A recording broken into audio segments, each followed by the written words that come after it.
page 303.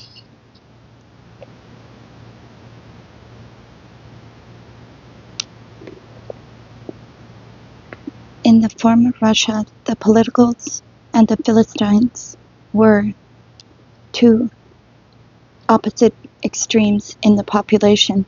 It was impossible to find more mutually exclusive ways of life and ways of thinking. In the USSR, they began to rake in the Philistines as politicals.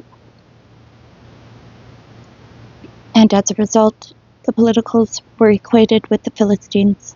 Half the archipelago consisted of the 58s, and there weren't any politicals.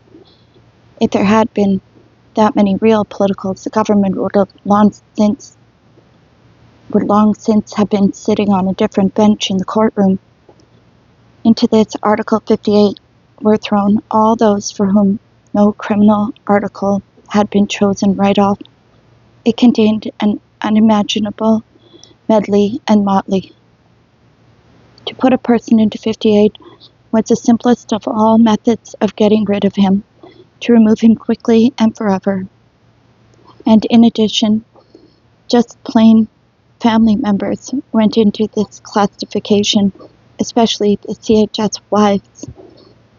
Today, it is well known that the wives of important party leaders were arrested at CHS's members of families. But this custom had been established earlier. That was how they purged the families of the nobility.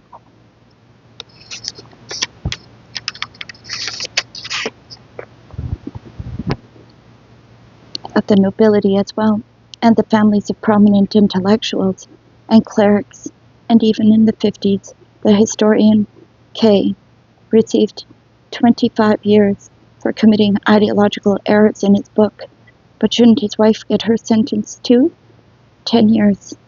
But why leave out his old mother, aged 75, and his 16-year-old daughter?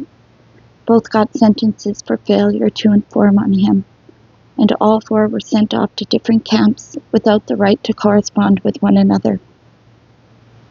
And the more peaceful, quiet, and even illiterate people remote from politics, the more people occupied only with their own daily round before their arrest, who were drawn into the maelstrom of undeserved punishment and death, the more gray and timid became Article 58. Stripped gradually of its last political sense, it turned into a lost herd of lost people. But it isn't enough to say who made up Article 58. It is more important to know how the 58s were treated in camp. From the first years of the revolution on, this group was cut off on all sides, by the prison regimen and by judicial formulations. If we take Checo Order number 10, January 8, 1921, we learn there that only a worker or a peasant could not be arrested without convincing proofs, which means that the intellectual could be, say, just out of antipathy, or if we listen to Krylenko and at the 5th Congress of Justice Workers in 1924, we learned that, quote, in regard to convicted hostile class elements, correction is impotent and purposeless, unquote. At the beginning of the 30s, they remind us once more that shortening the terms of the hostile class elements is a right opportunist practice.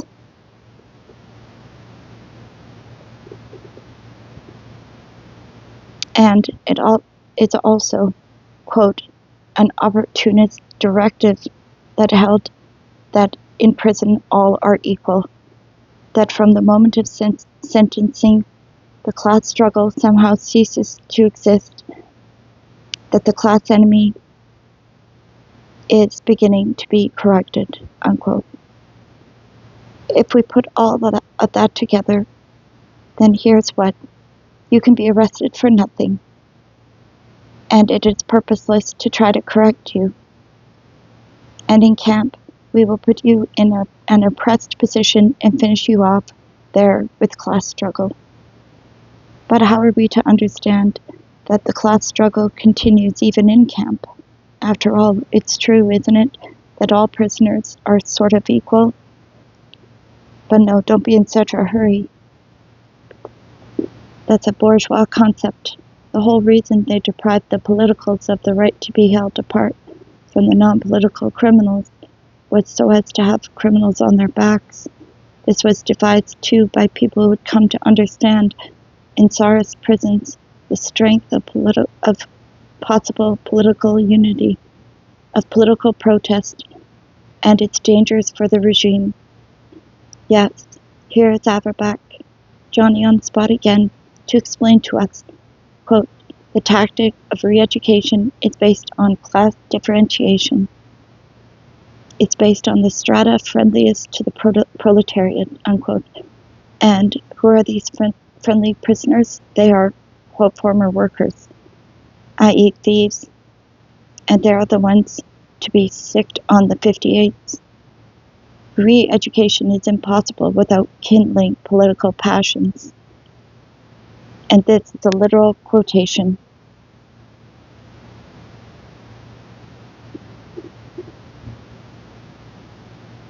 And so, when our lives were put wholly in the power of the thieves, this was no simple caprice on the part of the lazy chiefs in remote camps. It was the exalted theory, the class-differentiated approach to the regimen, incessant administrative pressure on hostile class elements, yes, dragging out your endless sentence in your tattered padded jacket, with head bowed. Can you even imagine this incessant administrative pressure on me? And we can even read in that same remarkable book a list of methods for creating unbearable conditions for the 58s in camp.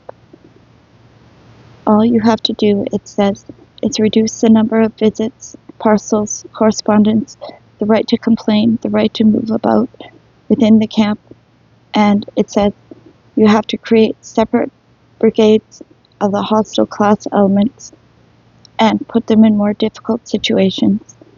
I elucidate on my own. This means cheat them in measuring the work performed, and then, when they fail to fulfill the norm, declare this to be a sally of the class enemy, hence the Kolyma executions of entire brigades. And then it gives frequent creative advice. The kulaks and their supporters, i.e. the best peasants imprisoned in those camps, those who even in their dreams used to yearn for peasants' work, were not to be assigned to agricultural work. And it also says the highly skilled hostile class element, in other words, the engineers, were not to be entrusted with any responsible work without a preliminary verification. But who is there in camp?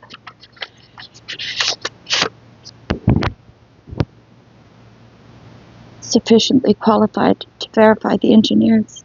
Evidently, the thieves, light cavalry from the cultural and educational section, something like the Chinese Communist Red Guards. It was difficult to act on this advice on the canals. After all, locks do not design themselves. The canal doesn't dig itself.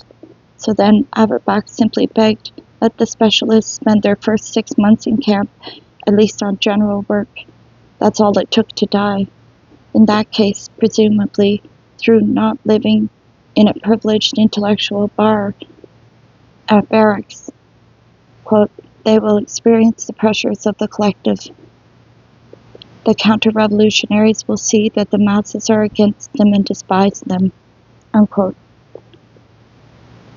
And how convenient it is, having mastered class ideology, to turn everything that takes place inside out. What if someone fixes up former top people and intellectuals with trusty jobs? Then it goes without saying that he is giving the heaviest work to inmates from among the working class. What if a former officer is working in the storeroom and there isn't enough clothing? Then it goes without saying that he is deliberately holding it back What if someone says to the shock work record holders, the others are not keeping pace with you? Then it goes without saying that he is a class enemy. What if the thief gets drunk or escapes or steals? Then explain to him that it is not he who was guilty, that it was a class enemy who made him drunk, or taught him to escape, or taught him to steal. An intellectual reaching a thief how to steal. An intellectual teaching a thief how to steal. And this was written quite seriously in 1936. And if the hostile element itself turning in the good work performances, he is doing this for the purpose of camouflage. Oh God, you're crazy making stuff. The circle is closed, whether you work or whether you don't, whether you love us or whether you do not. We hate you and we will annihilate you with the hands of the thieves. And so it is that Pyotr Nikolaevich Petitsyn, imprisoned as of 58, sighs, well, you see, the real criminals are incapable of genuine labor. It is actually the innocent person who sacrifices himself totally to the last breath. There is the drama, the enemy of the people, it's a friend of the people. But nobody needs your sacrifice. An innocent person? That is the main sensation of the crazy, of those ersatz politicals rounded up and put into camps. In all probability, this was an unprecedented event in world prison history, when millions of prisoners realize that they are right, all of them are right, and that no one is guilty. Only one innocent was imprisoned at hard labor with Dostoevsky. However, these crowds of chance people chased behind barbed wire, not in conformity with their convictions, but by a thrust of fate, were by no means strengthened by the consciousness of work, by the consciousness of their own rightness. Perhaps it even oppressed them more by emphasizing the absurdity of their situation, clinging more to their former way of life than to any convictions whatsoever. They in no way manifested readiness for sacrifice, unity, or fighting spirit. While still in prison, the entire cell allows themselves to be plundered by 2 or 3 snotty thieves. By the time they got to the camps, they were already totally demoralized. All they were prepared to do was to bend their backs beneath the cudgels of the work assigner and the thief, behind the fist of the brigadier, and all they remained capable of was mastering the camp philosophy, disunity, everyone for himself, and mutual deceit, and the camp language.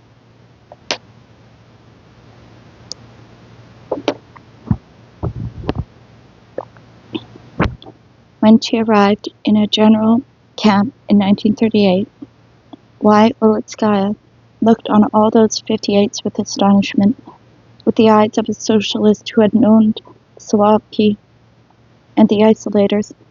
Once in her own recollection, the politicals shared everything, but now each one lived and chewed only for himself, and even the politicals traded clothes and rations.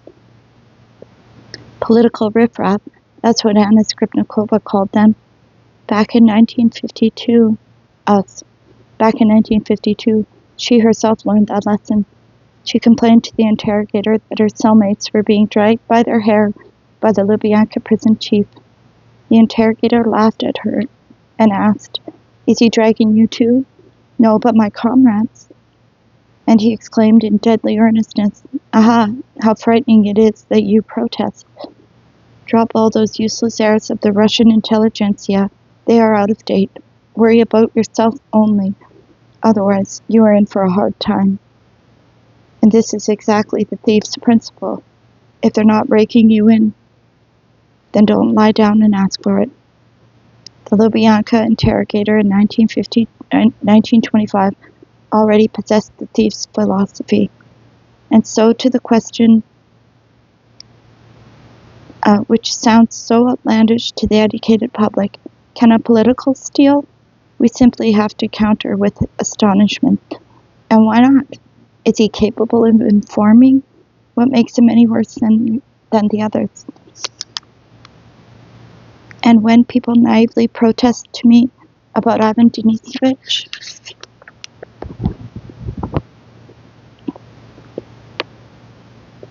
how is that the politicals in your book express themselves in thieves' jargon?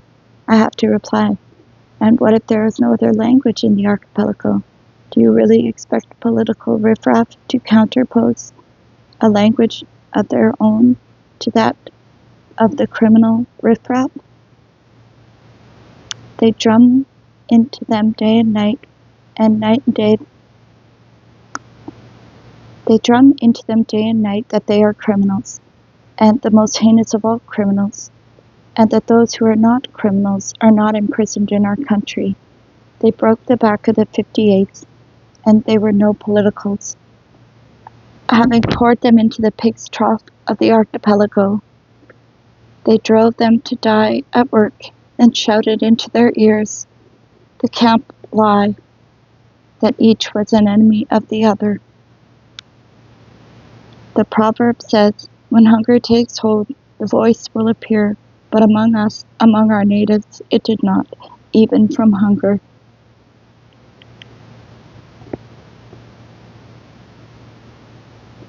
And yet, how little, how very little, they needed to be saved. Just one thing, not to cling to life, which was already lost anyway, and to rally together. This took place with success sometimes among entire foreign groups. For example, the Japanese in 1947 at Ravuchi, the penalty camp for the Krasnoyarsk camp. They brought in about 40 Japanese officers, so-called war criminals, though one could not even imagine what they were guilty of in relation to us. It was bitterly cold. There was logging, unbearable even for the Russians.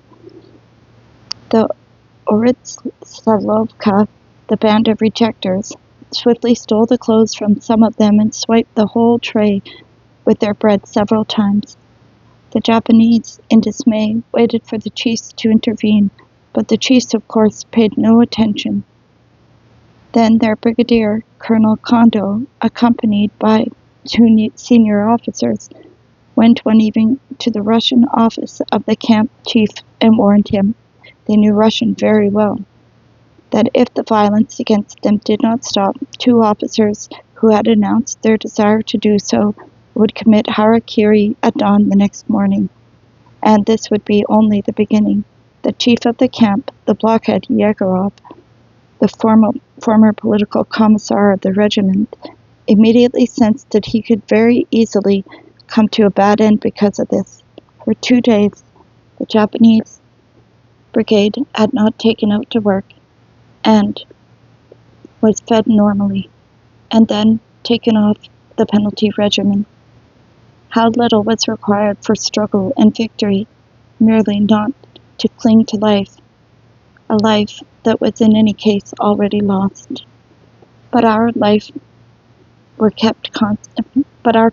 were kept constantly mixed with the thieves and the non-political offenders, and were never allowed to be alone together. So they wouldn't look into one another's eyes and realize, who are we?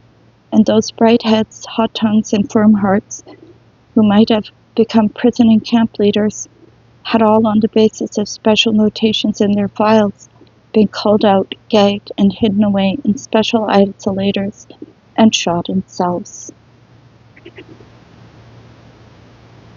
However, in accordance with that important phenomena of life, noted already in the teachings of Taoism, we are bound to expect that the moment the politicals ceased to exist was also the very moment when they appeared. I will risk declaring that in the Soviet period, not only were there genuine politicals, but also that, 1, there were more of them than in Tsarist times, and 2, they manifested more steadfastness and courage than did the earlier revolutionaries. This seems to contradict the preceding, but it does not. The politicals in Tsarist Russia were a very favorable situation, very much in the public eye, producing immediate repercussions in society and the press. And we have already seen in Part 1, Chapter 12, that in Soviet Russia, the socialists had things incomparably more difficult. And not only socialists were now politicals, the politicals were splashed in tubfuls into the 15 million criminal ocean, and they were invisible and inaudible to us. They were mute.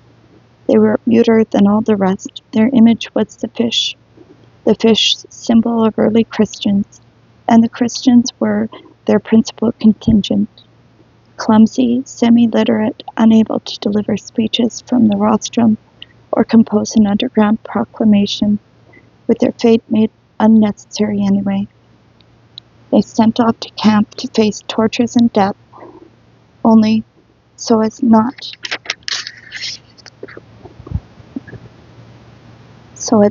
to renounce their faith. They knew very well for what they were serving time, and they were unwavering in their convictions. They were the only ones, perhaps, to whom the camp philosophy and even the camp language did not stick. And were these not politicals? Well, you'd certainly not call them riffraff. And women among them were particularly numerous, the Tao says. When faith collapses, this is when the true believers appear.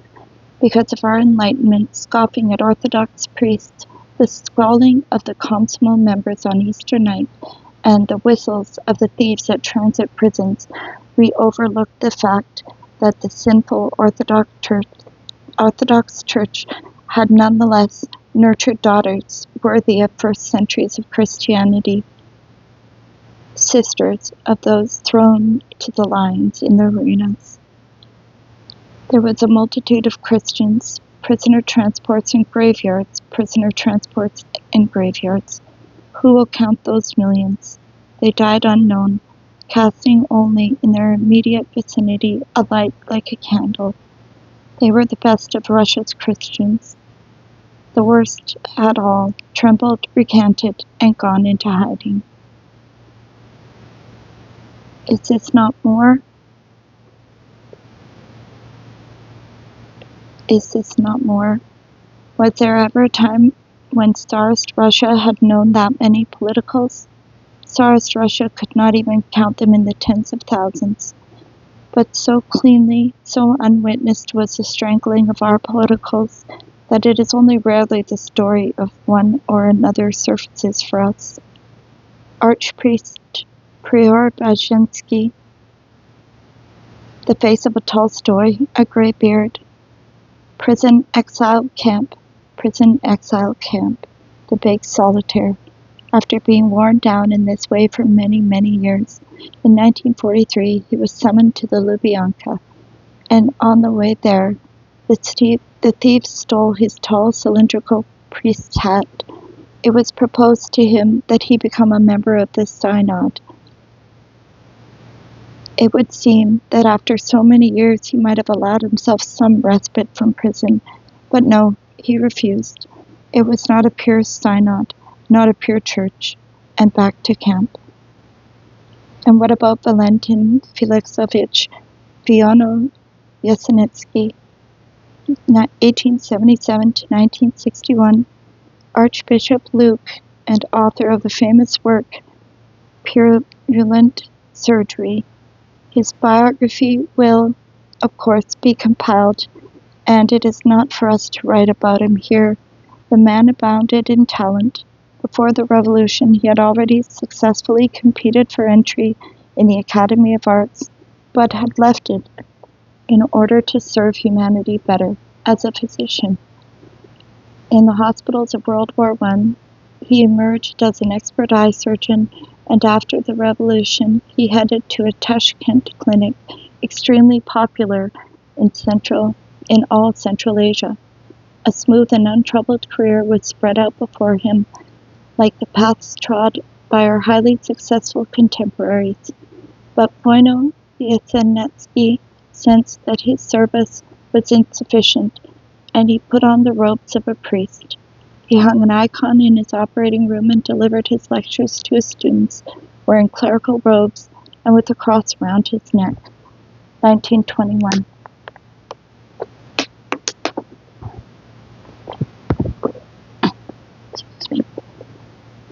Patriarch Tikhon managed to appoint him Bishop of Tashkent.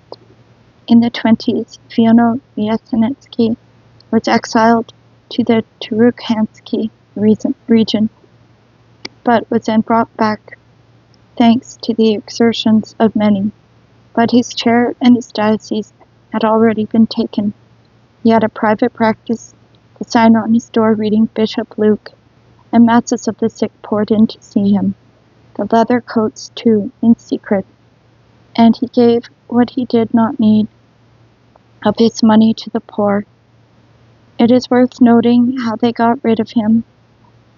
He had been sent to his second exile in Archangel 1930, but not as a 58, but for inciting to murder. This was a nonsensical story, according to which he had brought influence to bear on the wife and mother-in-law of the physiologist Mikhailovsky, who had committed suicide, and who, when already insane, had been engaged in injecting into corpses solutions which had allegedly stopped the disintegration of tissue, about which the newspapers made a big to-do as a triumph of Soviet science and artificial resurrection. The administrative method compels us to take an even more informal approach to the question of who the real politicals were, if not to struggle with the regime, then the moral or energetic resistance to it. This is the chief criterion, and the matter of which article was pasted on didn't mean a thing. Many sons of the liquidated kulaks were given thieves' articles, but in camp showed themselves to be genuine politicals. In exile in Archangel, Voino Yatsenitsky worked out a new method of healing purulent wounds. He was summoned to Leningrad, and Kirov himself tried to persuade him to lay aside his priest's robes and immediately offered him his own institute. But the stubborn bishop would not even consent to have his book published without an indication, in parentheses, of his clerical rank, and thus it was without an institute,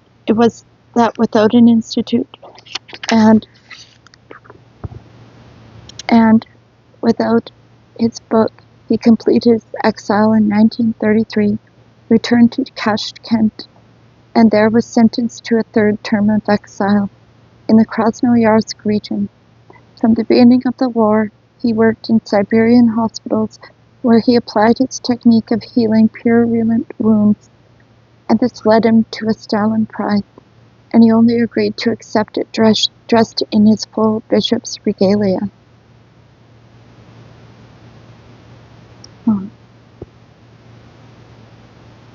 Thank you for listening. I hope you have a good evening.